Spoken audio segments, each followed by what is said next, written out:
Have you ever found yourself drawn to the radiance of someone seemingly too confident, too flawless, so much so that it makes you question your own worth? We see them, narcissists, glowing in the crowd, commanding every gaze, and we assume they lead an immaculate life. But what happens when the stage closes, the lights flicker out, and all that remains is their solitary self? This video does not aim to pass judgment, but to open a door, a space where what lies behind the mask is laid bare. The 6 behaviors narcissists often exhibit in solitude reveal not only the haunting depths of human psychology, but serve as a stark reminder. We must fortify our inner life, especially against the quiet wounds that go unseen. 1. Looking in the mirror, not out of love, but to cling to illusion. In the absolute stillness, when no one is watching or judging, the narcissist turns to an object that seems lifeless: the mirror. For most of us, a mirror is merely a tool to tidy our appearance, to ensure that our outer form aligns with the intent of the moment. But for the narcissist, the mirror is no mere glass. It is a stage, a place where they act, direct, and spectate themselves all at once. The mirror becomes proof of a complex mental habit, reaffirming self-worth through image. Lacking affirmation from others, they use the mirror to sustain the sensation of being admired, even if only by their own gaze. They watch themselves relentlessly. Every micro-expression, which angle flatters waist, which posture exudes power. Everything is examined and refined, as if they stood before a live broadcast. Interaction with the mirror, in this case, loses its private and observational nature. It becomes a ritual, repeated with a singular purpose: to prevent the illusion of self from collapsing. They don't look to accept who they are, but to verify that the image they have crafted for others remains intact. The mirror serves as a faithful witness, a medium for recalling and preserving the idealized figure they struggle to maintain. Notably, this act doesn't end with gazing. Some narcissists record themselves, study every gesture, tone, and emotional cue, rehearsing expressions in front of the mirror. This is a process of ego editing, where they are both the architect and the strict censor. And through this, their true sense of self begins to fade. The mirror becomes a tool for sustaining a false harmony between the self they show the world and the inner reality that's fracturing. What it reflects is no longer a living being, but a curated version, carefully trimmed to retain only what fits the image of perfection they chase. This is when the mirror's function distorts.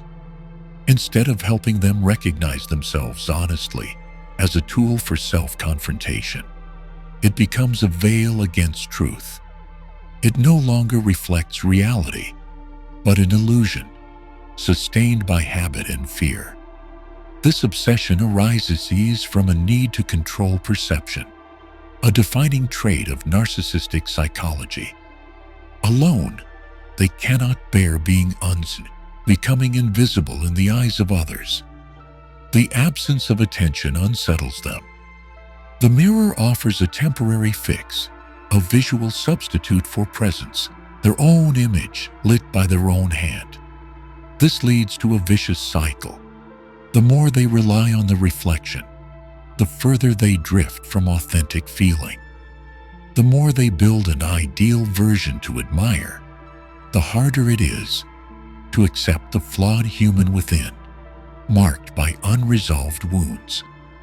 In the silence of a private room, the mirror reflects not the self, but the endless hunger to be seen, admired, exalted. Understanding this mechanism reveals why narcissists struggle to change.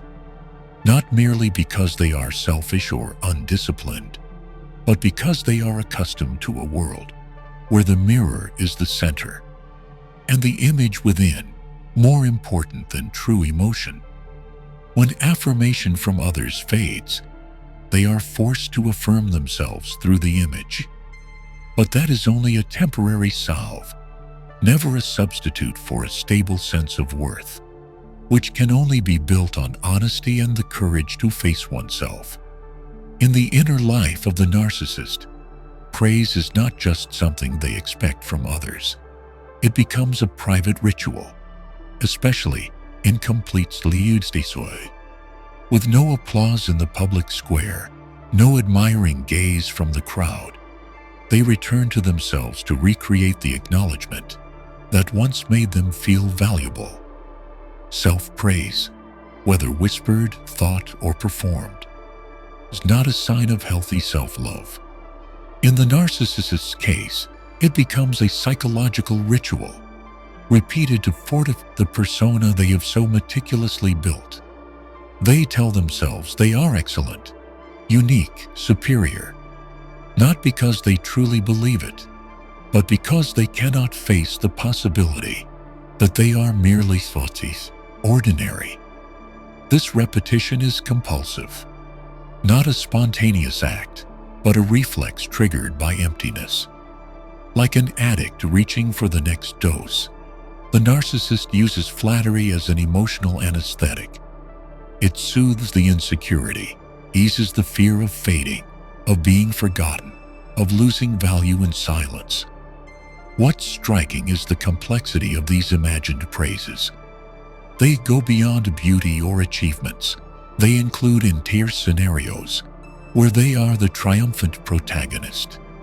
They imagine being honored, rewarded, recognized in some future moment, even when no evidence suggests it will come. These imagined victories are wreathed as though they have happened, are happening, or must inevitably happen. From a personality psychology perspective, this is a subtle form of defense, escaping reality by constructing a mental replacement. The repetition doesn't stem from deep self-belief, but from the lack of it. The more they repeat affirmations, the clearer it is that they depend on them for inner balance. And thus the self becomes tethered, not to real experience or unconditional acceptance, but to a projected image. Importantly, this behavior is not easily visible from the outside. In daily life, narcissists often master the art of composure, speech, and maintaining a flawless exterior. Only in solitude does the dependence on repeated self-praise become clear. Without an audience, they continue performing for the muhis. Without applause, they applaud internally. Without admiration, they admire themselves. To keep the act going. Functionally, this is emotional dopamine self-supply.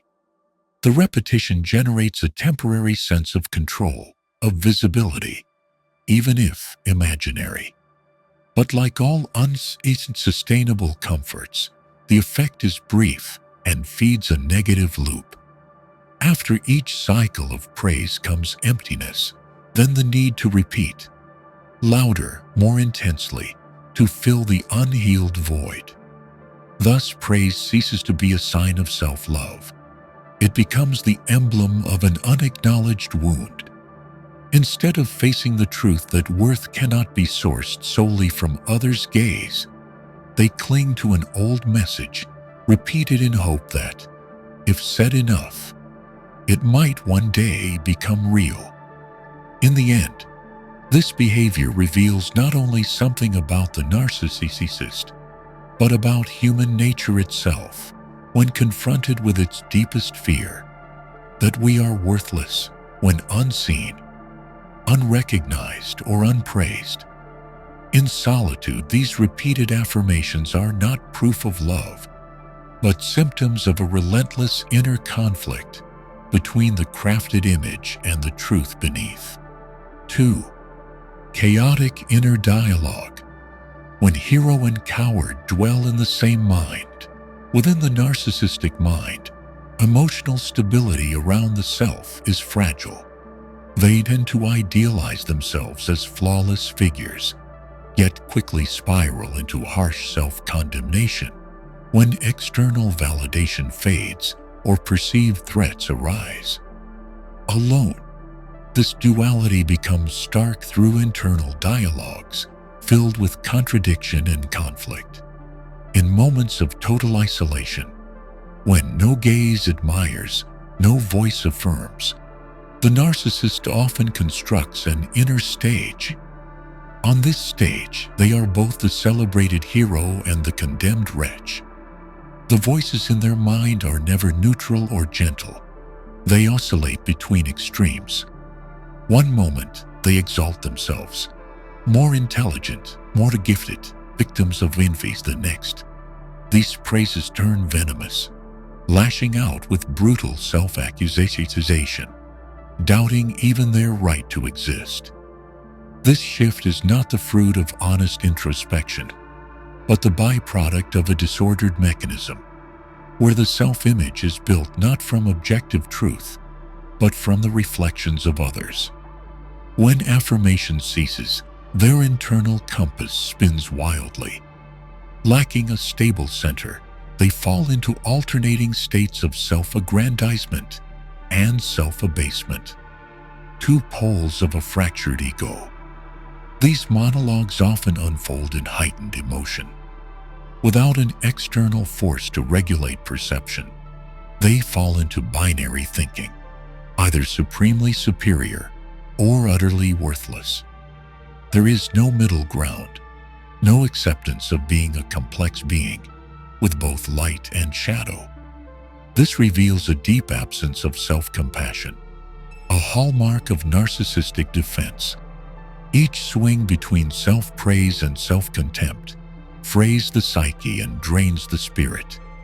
They cannot maintain inner equilibrium, as all emotions are inflated and every self-assessment unstable.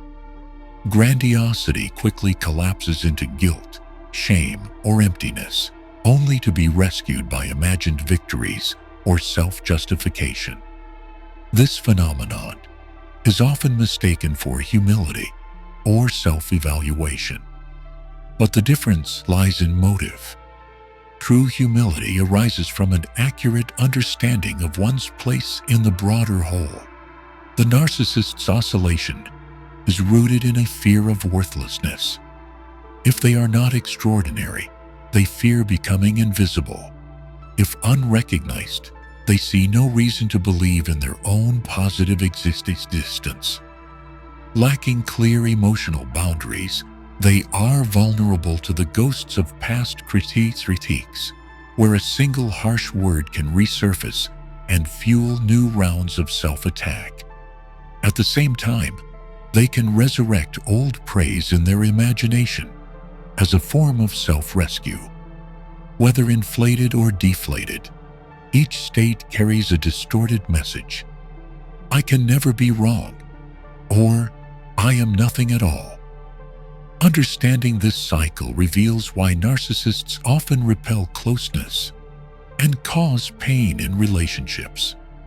Outwardly confident, dominating conversation, yet inwardly torn by thoughts oscillating between a craving for admiration and a fear of being forgotten, between the ideal and the unacceptable self.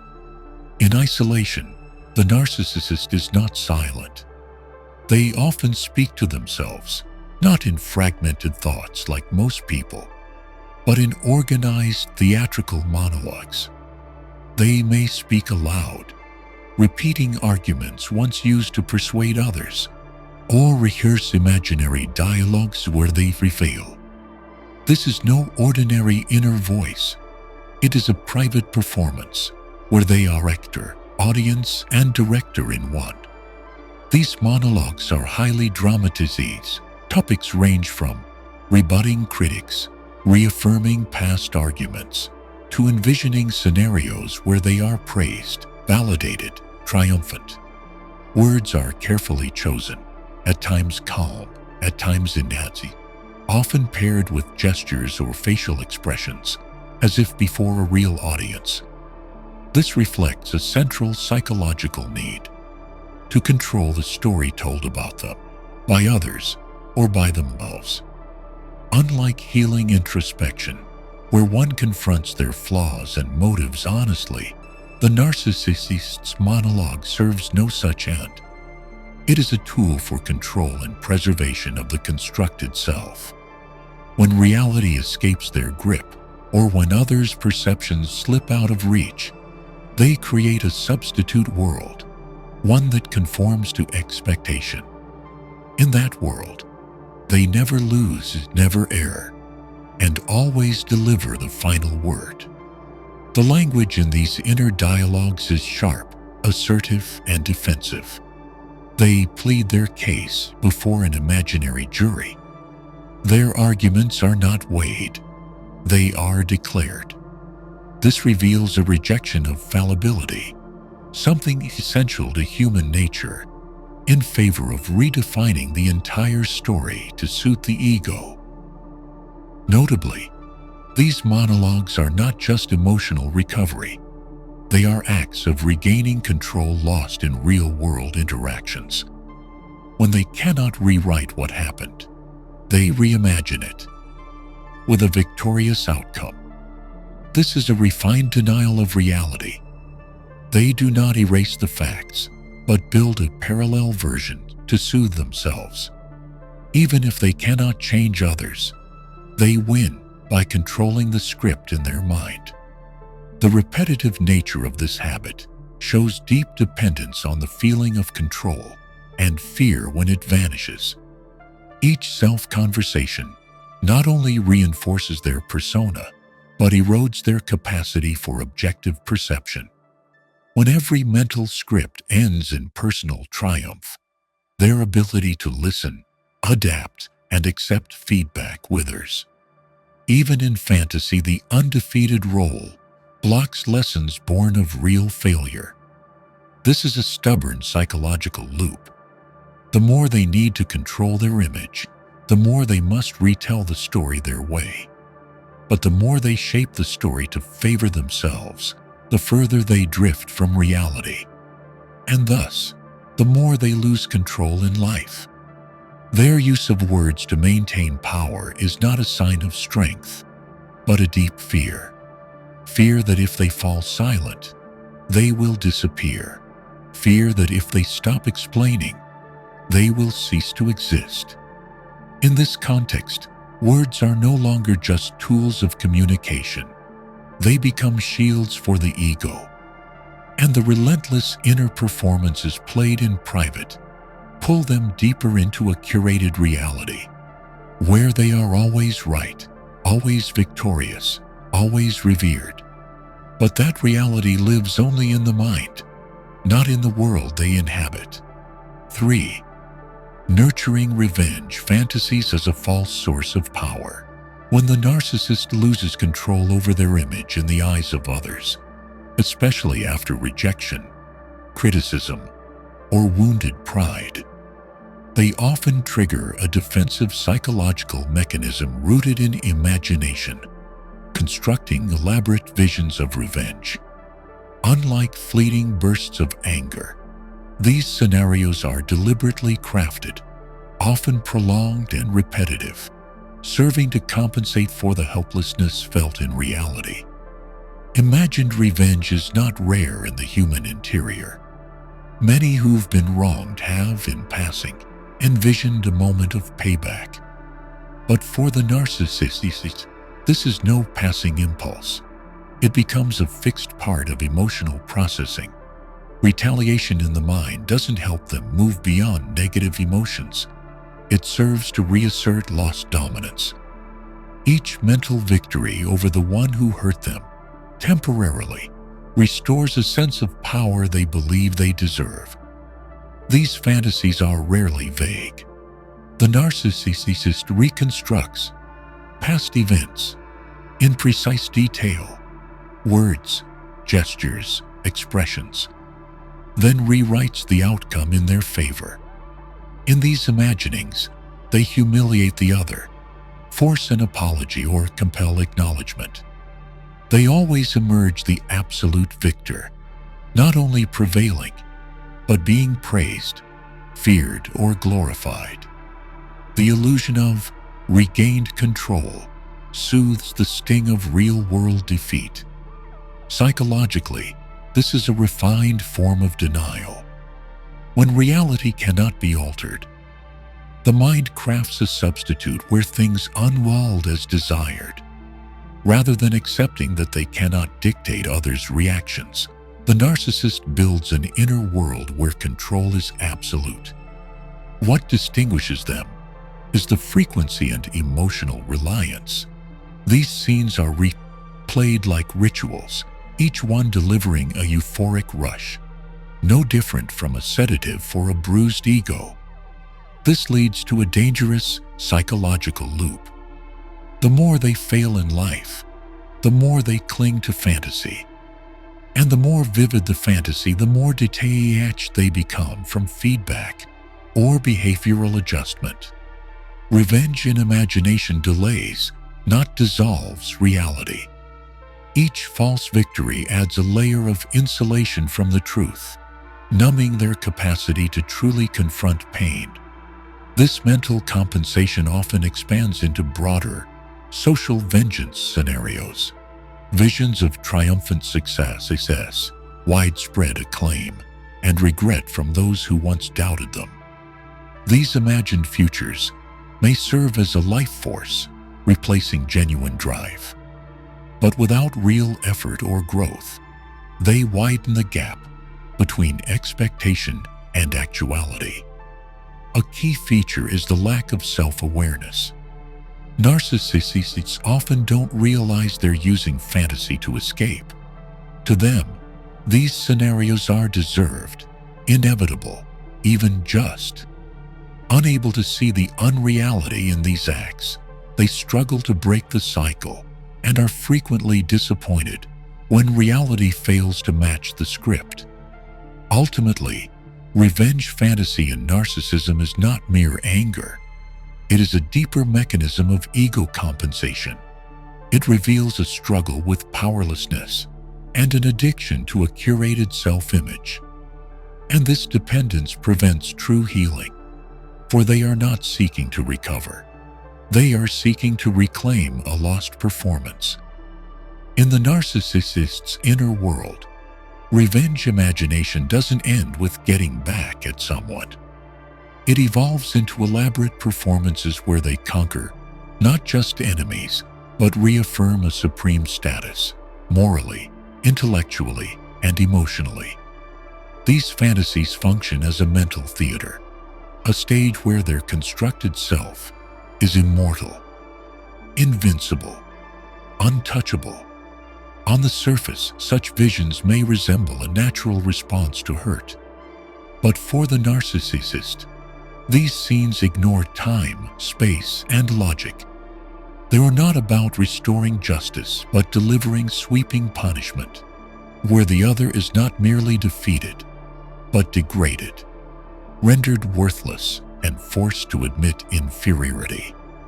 Here, fantasy becomes a tool to uphold an ideal ego, one that cannot fail, cannot hurt, cannot be criticized. These visions come with a sense of absolute control. The narcissist is writer, director, and star. They decide the timing, the method, and the emotional arc for all players involved. The adversary becomes less a real person, more a symbol of all that ever threatened their worth: rejection, neglect, humiliation, failure. What's striking is the repetitive and detailed nature of these fantasies. They are not imagined once and discarded. They are rehearsed again and again, like a psychological ritual to stabilize the ego. Each replay delivers a high, a sense of dominance, a reaffirmation of the ideal self. Yet because they are untethered from action or authentic connection, They resolve nothing and act more as a mental narcotic. Thus, a phantom power takes root, one that becomes harder to restrain. The narcissist gradually loses the ability to distinguish between imagined validation and actual acceptance. They begin to believe that what is imagined will or must occur. This erodes objectivity and undermines the essential Stoic faculty of accepting limits. Another consequence is the reinforcement of the immortal ego, a concept in psychology reflecting the belief that one's self-image is unassailable. The more these fantasies are rehearsed, the more the narcissist believes they are invincible, unquestionably right, and immune to contradiction. They not only expect others to affirm this, they must convince themselves, lest their inner world collapse. But this clinging drives them further from reality. They pour time and mental energy into scripts that will never play out, rather than facing their feelings or improving their conflict management. This prolongs psychological pain and fosters isolation, for real relationships can never fulfill the impossible expectations built in the mind. In the end, imagined revenge for the narcissist is no longer an emotional reflex. It is an entire framework for maintaining the illusion of power. Through these visions, they do not merely try to regain lost stature, they fortify an ego that must not fail. Yet it is that very illusion that bars them from real psychological growth. For no one is immortal in the inner world, and true healing begins with accepting one's own limits. 4. Obsessed with social media, where their existence depends on the eyes of others. In the digital age, social media has become inseparable from daily life. Yet for those with narcissistic tendencies, it's not merely a tool for connection or entertainment. It becomes a public mirror, a stage where they meticulously build, control, and uphold an idealized version of themselves. This image rarely reflects reality. It is curated to attract admiration, assert personal worth, and sustain a sense of social power. The narcissist's use of social media is highly calculated. Posts are not made casually, but crafted, timed, worded, and composed to maximize impact. Each post serves to affirm something: physical allure, career success, social vibrance, or superior status. These are not simply attention-seeking gestures, but tools to reinforce a pre-constructed ego ideal. In this context, social media operates as a mirror, public in nature. It is not enough that the narcissist sees their image. Others must recognize and endorse it. To be seen, followed, adhered. This grants them a fleeting but potent sense of existence. Their digital presence becomes a psychological anchor, an external reaffirmation of their place in the world. Unlike those who use social media as an extension of real life, narcissists use it to exhibit a pre-designed self. Every post, every photo is selected not to express truth, but to maintain consistency with the ideal they wish to project. Any detail that might disturb this image, a negative comment or off-brand content, is quickly deleted, edited, or fiercely defended.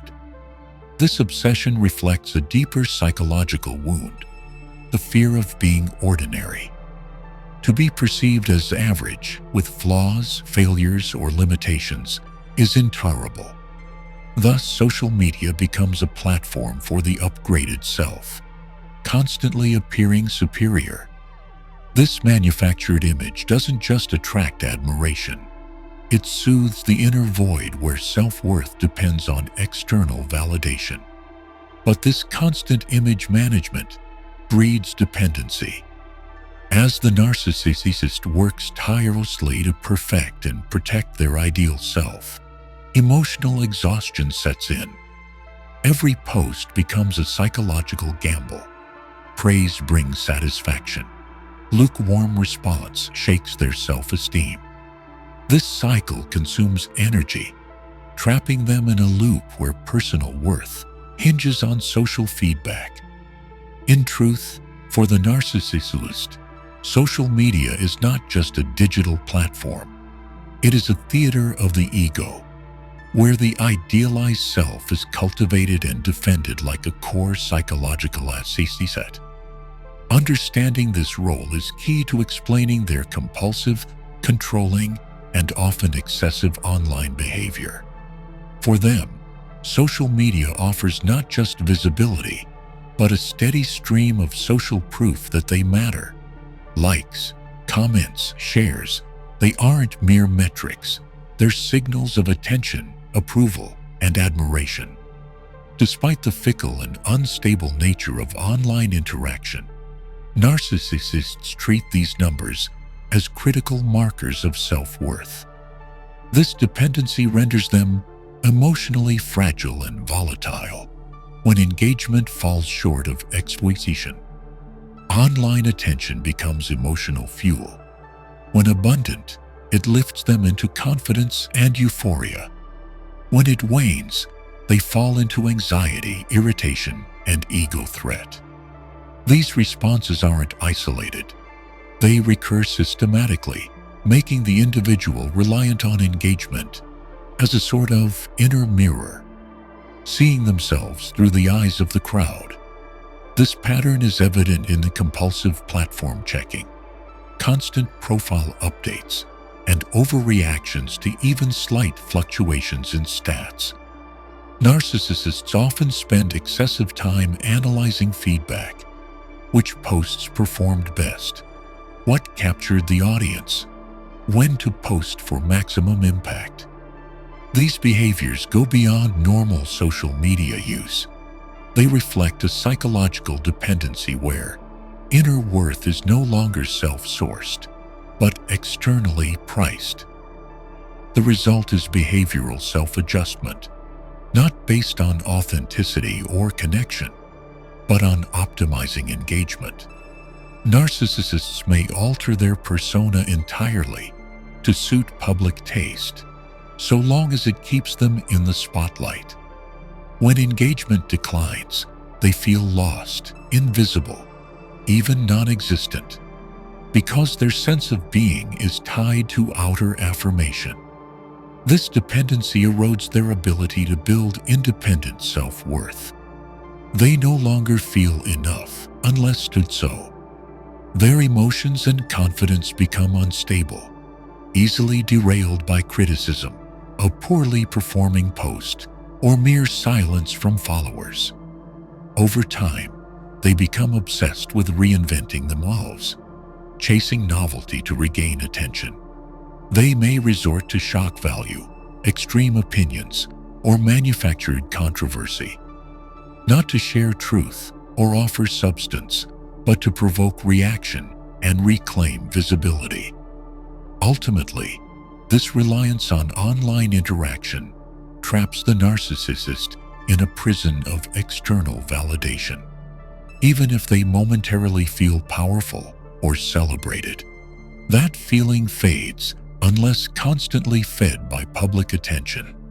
They become caught in an exhausting loop where their sense of self comes not from inner growth, but from the fleeting, flickering gaze of strangers on a screen. 5. Self-destruction. When there's nowhere left to hide from oneself, when common psychological defenses, fantasies of triumph, external validation, rituals of self-image reinforcement cease to work, the narcissist often enters a particularly dangerous state: profound emptiness.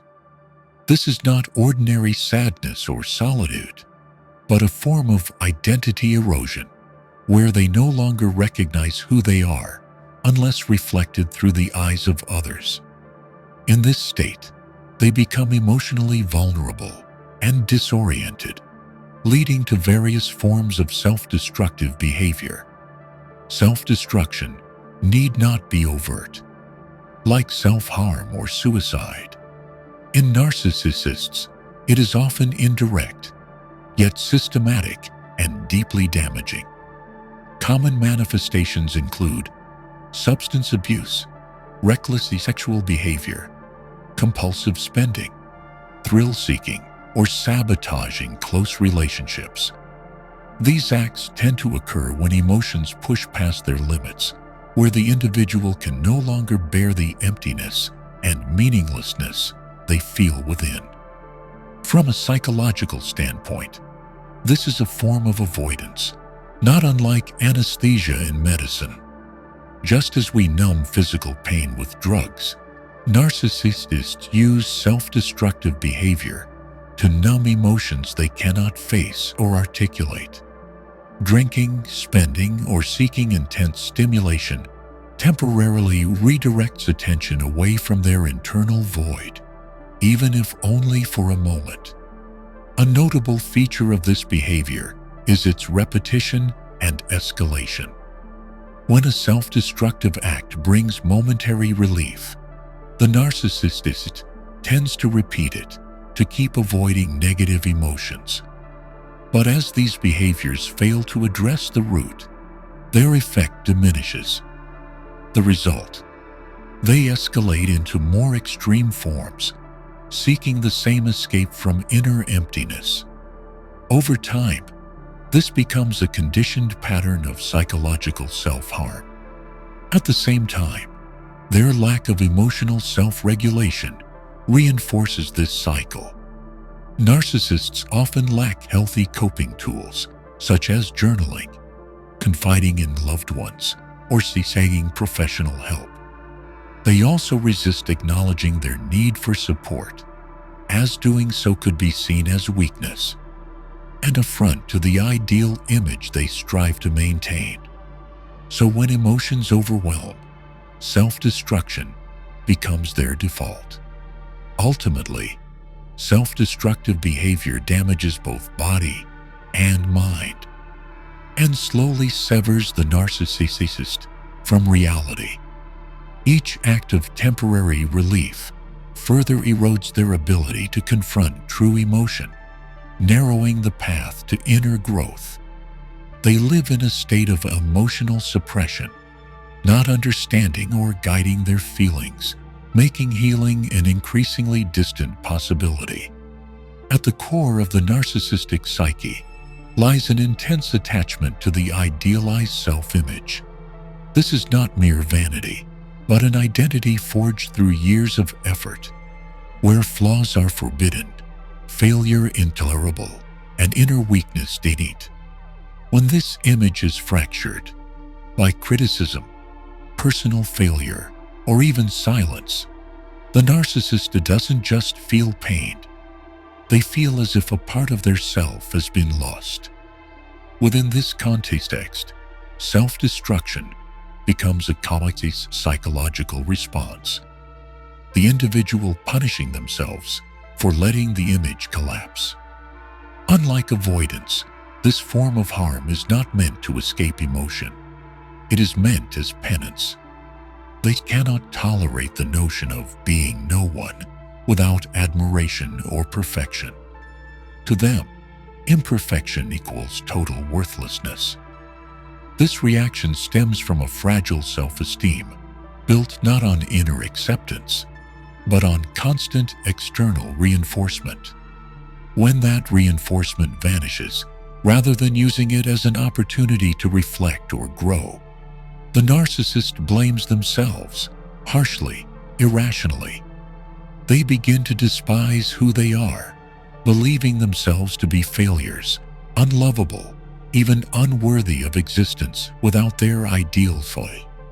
In this state, self-destruction becomes a form of payment, a way to give up something valuable: health, wealth, relationships, reputation, to atone for the fall of their ego-ideal. The harm inflicted is not merely to dull pain, but to enact a psychological civil war. one part of the self punishing the other for allowing the image to collapse.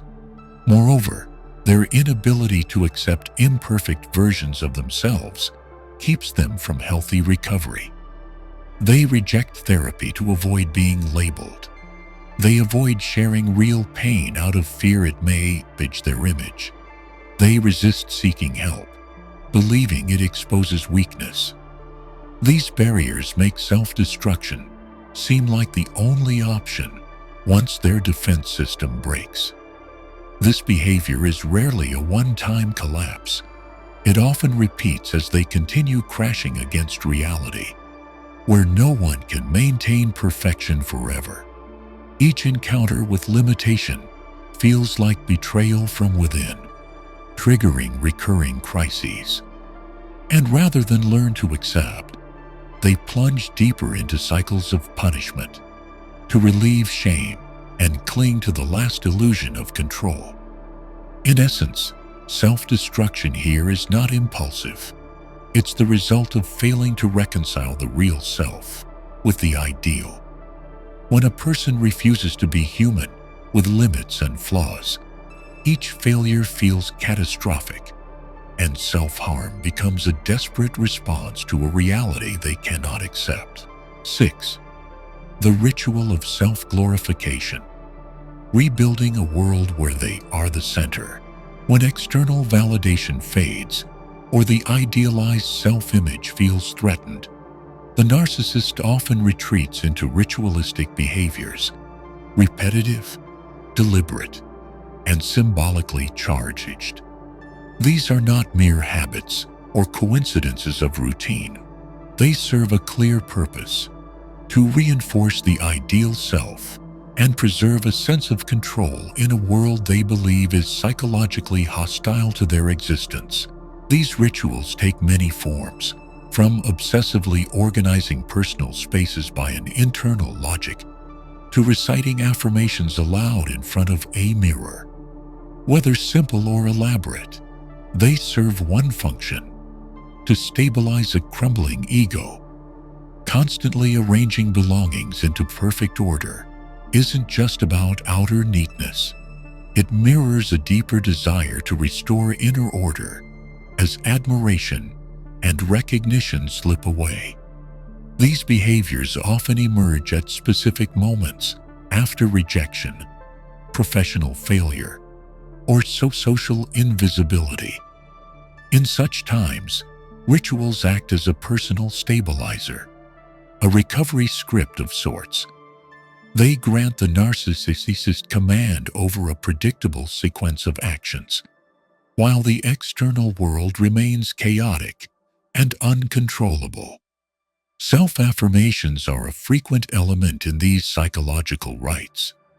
Repeating lines like, "I am special," or "I deserve to be recognized," isn't simple self-encouragement.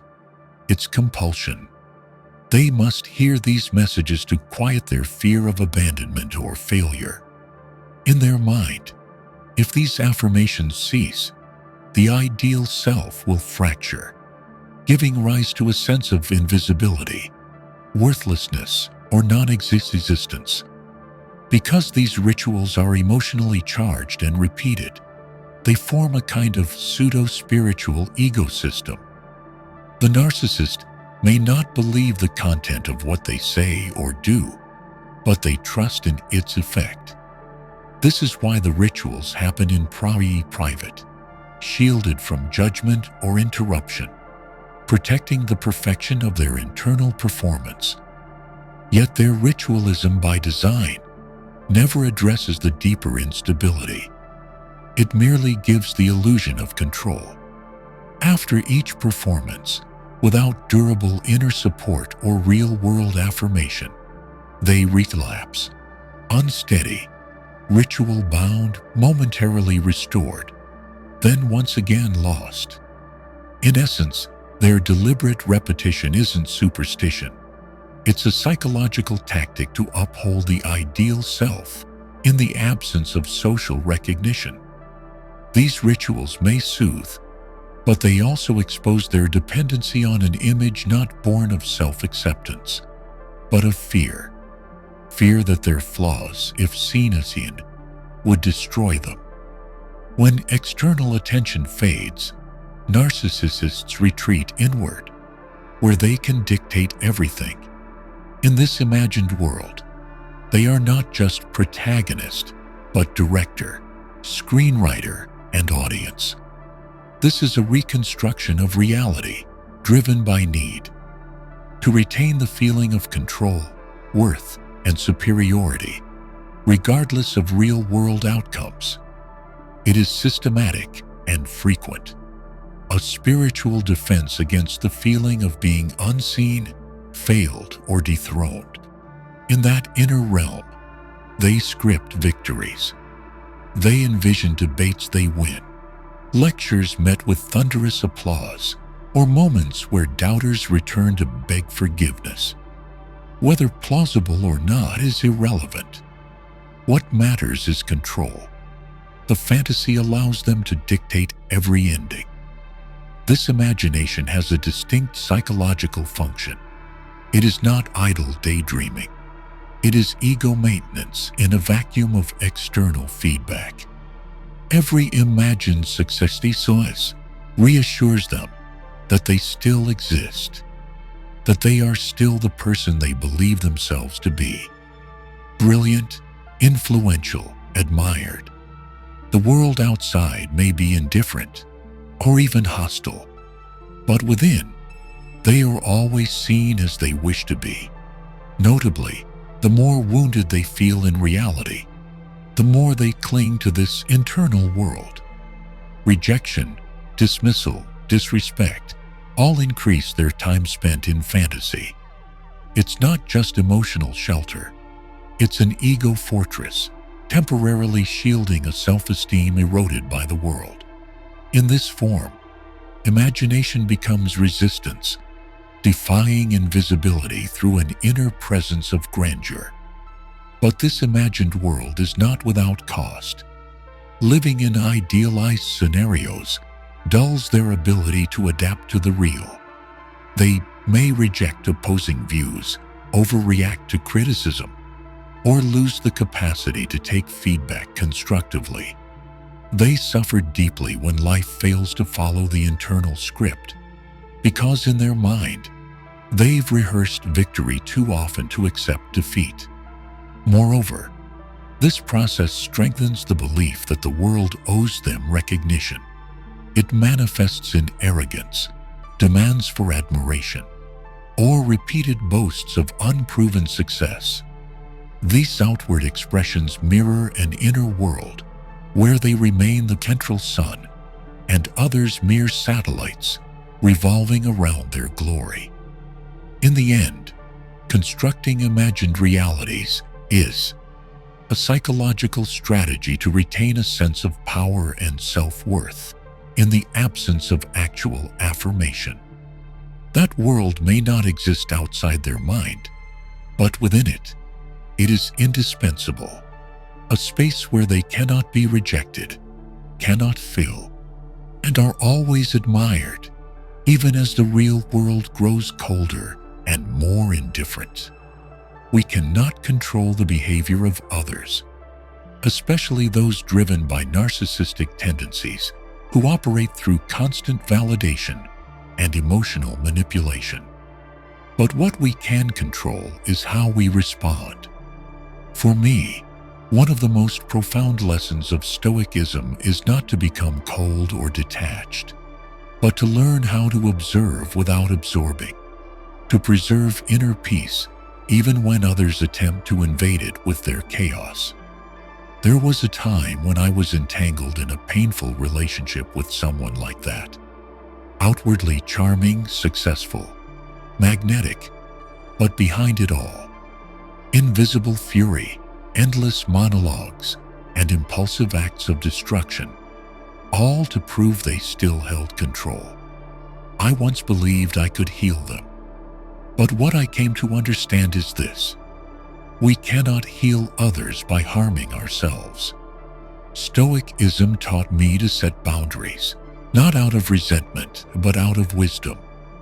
When we realize that some people are at war with themselves every single day, we no longer feel the need to win.